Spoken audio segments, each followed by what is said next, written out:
Today I will explain class 7th chapter number 1 of history, tracing changes through 1,000 years.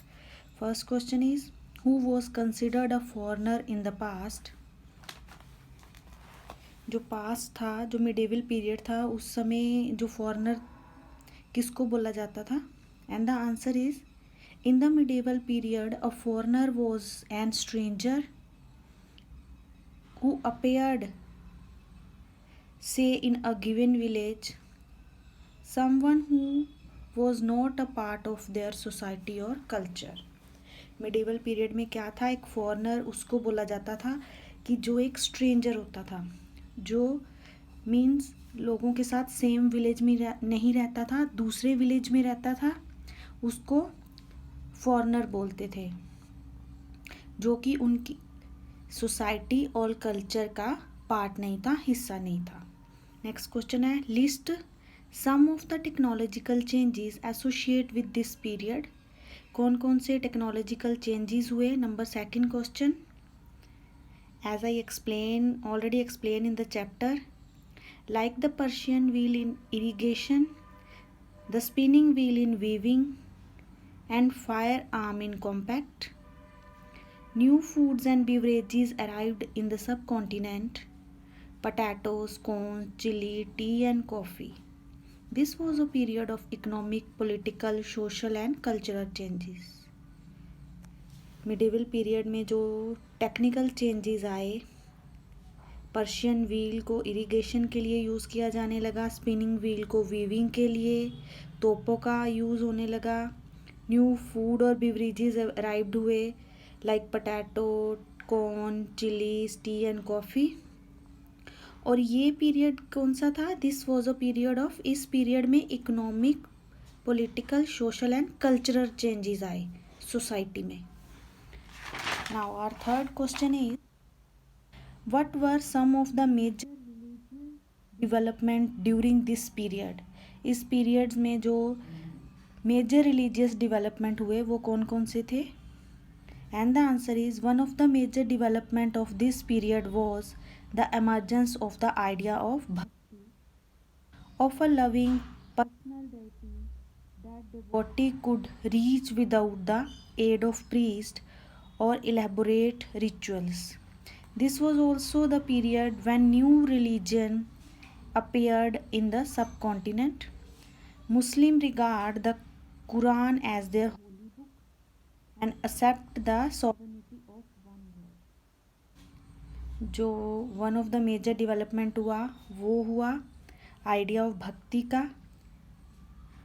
इससे पहले क्या था? ब्राह्मण थे, वो रिचुअल्स करवाते थे लोगों को, लोग यज्ञ करते थे, हवन करते थे, सेक्रीफाइस करते थे, दान देते थे. बट धीरे धीरे with the passage of time क्या हुआ? लोग अपने अपने जो लविंग गॉड हैं, पर्सनल देवी देवता हैं, उनको पूजने लगे, क्योंकि वो क्या तंग आ गए थे प्रीस्ट की रिचुअल, जो उनकी विधि थी पूजा की, उससे वो थोड़ा सा तंग आ गए हुए थे, क्योंकि वो गरीब लोगों के बस की बात नहीं थी. ये वो पीरियड भी था जिसमें मुस्लिम लोगों ने कुरान को अपना होली बुक माना और उन्होंने माना कि accept the sovereignty of one God, वही एक गॉड है, परमपिता परमात्मा वही है. नाउ फोर्थ क्वेश्चन है, in what ways has the meaning of term Hindustan change over the centuries. मतलब जो हिंदुस्तान का जो टर्म है वो कैसे कैसे चेंज होता गया time to time. The answer is, the term Hindustan, for example, today we understand it as India. By contrast, in the early Babur used Hindustan to describe the geography, the fauna and the culture of inhabitant of subcontinent. Amir Khusro used the word Hind. Hindustan did not carry the political and national meaning which we associate with it today. Now जो term Hindustan है today के हम present time में उसको क्या use करते हैं, India के रूप में। बट 16th सेंचुरी में क्या हुआ था, बाबर ने हिंदुस्तान को डिस्क्राइब किया था जोग्राफिकल कंडीशन से इंडिया की, कल्चर, इनहेबिटेंट से ऑफ द सब कॉन्टिनेंट में जो था। जो आमिर खुसरो था उसने वर्ड हिंद यूज़ किया था। तो हिंदुस्तान में पॉलिटिकल और नेशनल जो था वो नहीं था, जिससे कि हम जिसको अभी टुडे जिसको हम डिस्क्राइब करते हैं। मतलब अभी क्या है, हिंदुस्तान एक कंट्री का नेम है, इसका कोई पॉलिटिकल और नेशनल इससे एसोसिएट नहीं है। नंबर 5th क्वेश्चन है, how were the affair of जाति रेगुलेटेड। मतलब जाति जो थी वो कैसे डिवाइड हुई आगे सब कास्ट में।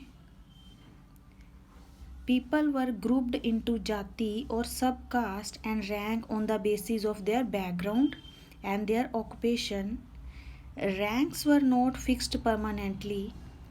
Jatis formed their own rule and regulation to manage the conduct of their members. These regulations were enforced by assembly of elders, described in some area as the Jati Panchayat. But Jati were also required to follow the rules of their village. Several villages were governed by a chieftain. Together they were only one small unit of state. जैसे कि लोग different जाति में divide हो गए, उन्होंने अपने occupations अलग कर दिए। लोअर कास्ट सबसे लो वाली, फिर मिडिल कास्ट और फिर अपर कास्ट में लोग डिवाइड हुए। इनको ये जो डिवीज़न था ये किससे हुआ, उनके ऑक्यूपेशन के बेसिस पे उनको ये रैंक दे दिया गया। और ये जो रैंक था वो परमानेंट फिक्स रैंक नहीं था। जो जाति थी वो सब कास्ट में डिवाइड हो गई। और जो जाति है इनको मतलब ग्रुप ऑफ असेंबली जो थी वो इनको देखते थे, एल्डर्स की असेंबली बोलते हैं। और हर एक विलेज का एक अपना मुखिया होता था, जो कि जितने भी वहाँ पे मसले जो भी झगड़े वो आते थे वो उनको देखता था। Next question is, what were the term pan regional empire means. Pan regional का मतलब क्या होता है। Answer is people of different religion, गोदा, Andhra, Kerala, Karnataka, Maharashtra and Gujarat apparently fled before his armies. Historian regards these as exaggerated claims of conquest. At the same time, they tried to understand why rulers kept claim to have control over different part of the subcontinent. There were considerably conflict between these states. Occasionally, dynasties like the Chola, Khalji, Tughlaq and Mughal were all able to build an empire that was pan-regional, spanning diverse region. Pan regional का simple meaning होता है कि बहुत बड़ा empire. Okay, तो इसमें धीरे धीरे बहुत बड़े एम्पायर बने, जैसे कि चोला एम्पायर हो गया, खिलजी एम्पायर, तुगलक एम्पायर। और जो मुगल से वो भी एबल हुए अपना अलग से एम्पायर बनाने में। Some extra questions are also there. Which period the variety of development occurred. कौन से पीरियड में बहुत सारे डेवलपमेंट हुए थे, तो that was the period of medieval period 700 to 1750। And now next short question is, who were Rajputs. So Rajput जो थे देवर राजा का पुत्र, the son of rulers and they were great warriors. Rulers के पुत्र और वो महान योद्धा होते थे। हु वर जातीस। जातीस किनको बोलते थे, पीपल वर ग्रुप्ड इनटू जाति और sub caste and rank on the basis of their background and their occupation. Ranks were not fixed permanently and varied according to the power. लोग क्या थे, डिफरेंट जाति में, डिफरेंट सब कास्ट में, rank में डिवाइड हो गए थे। और ये जो रैंक था ये परमानेंट नहीं था, ये उनके ऑक्यूपेशन के बेस पे, उनकी बैकग्राउंड के बेस पे उनको दिया जाता था। नेक्स्ट है give to term use for a foreigner in the past. Foreigner की 2 टर्म्स और बताओ जिसमें फॉरनर, पास्ट में फॉरनर को बोला जाता था। अ फॉरनर वॉज कॉल्ड परदेसी इन हिंदी एंड अजनबी इन पर्शियन। हिंदी में फॉरनर को परदेसी बोलते थे और पर्शियन में अजनबी। How was paper used. Paper कैसे यूज होता था। The paper was use to write holy texts, chronicle of rulers, letter and teaching of saint, judicial record, accounts and taxes. Paper use होता था होली टैक्सेस लिखने के लिए, क्रॉनिकल लिखने के लिए, रूलर्स के लेटर्स लिखने के लिए, सेंट्स की टीचिंग लिखने के लिए और जुडिशियल रिकॉर्ड रखने के लिए। लास्ट क्वेश्चन है इस चैप्टर का, why did forest dweller migrate during the medieval period.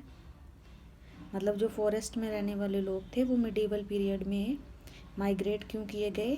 Due to extension of agriculture, agriculture का विस्तार होने की वजह से ये लोग माइग्रेट कर दिए गए। At this note I am going to end this chapter. Thank you.